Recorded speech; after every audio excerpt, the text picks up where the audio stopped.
All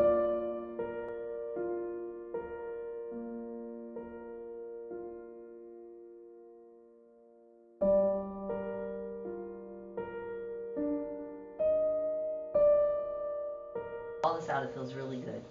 All that. If I just do this, I don't really feel it that much. It's when I go like this and really pull through this whole area right here. And that feels good. Yeah. But then, like I said, I think that aggravates it after a while. And then when I do this, I go up like this, and if I go to this side, that doesn't hurt. But when I go to this side, this feels really good because it's stretching all that out right here. All this.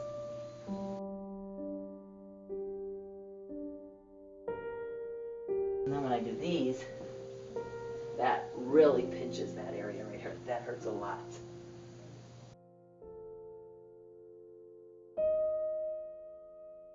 The practice that we're doing is geared more towards your low back and your hip and your SI.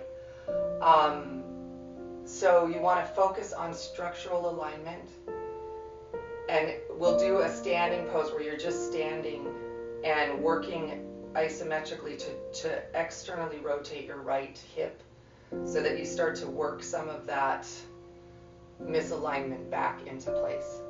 And we'll be doing poses to increase circulation, which is what we always want to do first so that the muscles will be more agreeable to opening. And then we'll strengthen and stabilize around your SI joint.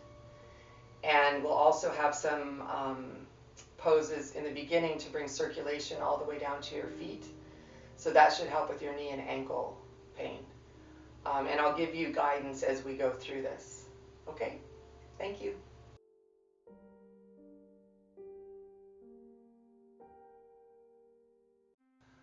Okay, now you can gently set one foot down and then the other, always moving one leg at a time to protect your low back.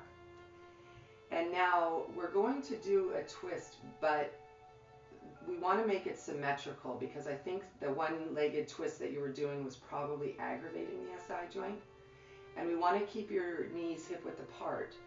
So you can use a folded towel or we have a block.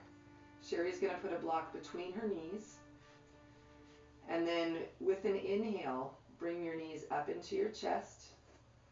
Arms will go out to the side. And as you exhale, let the knees go over to the right, and you're going to gently look to the left. And I'm going to have you pause there. And you're going to stay here for 9 breaths. I'm choosing not to have you move in and out of the twist because I just want you to focus on letting the relaxation happen. You can work that left shoulder towards the floor. And this is a good place to really work your core, pulling the belly and pubic bone all the way to rib cage. And then as you inhale, softening the belly from the top down.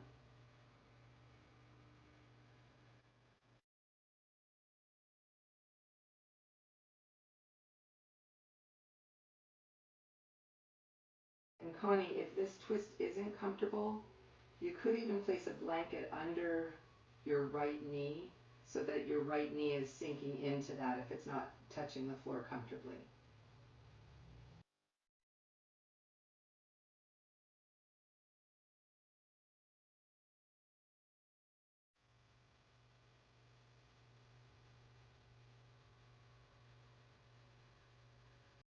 Now we want to protect your low back coming out of this. So oftentimes it will feel better if you bring your knee up towards your elbow. So you can bring your knees towards that right elbow and then with an inhale come back to the center. You can pause there for a moment, maybe even hug the knees into the chest. Doing a forward bend brings your low back to neutral, so when in doubt, hug your knees to your chest. And when you're ready, you're going to take the arms back out to the side, take an inhale, and as you exhale, let your knees go to the left, and then you can look towards the right. And I imagine it feels very different on each side. Regardless, wherever you're feeling the tension or the tightness, You want to imagine that's where your lung is, so that each breath that comes in is bringing light and space into that area that's tight.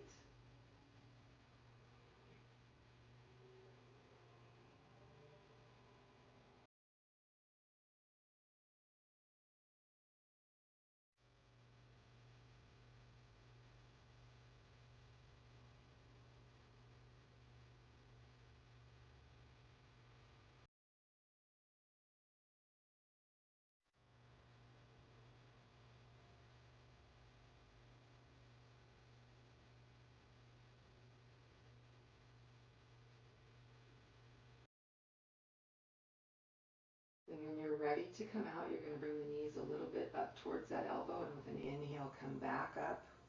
Hug the knees in. You can set your block to the side.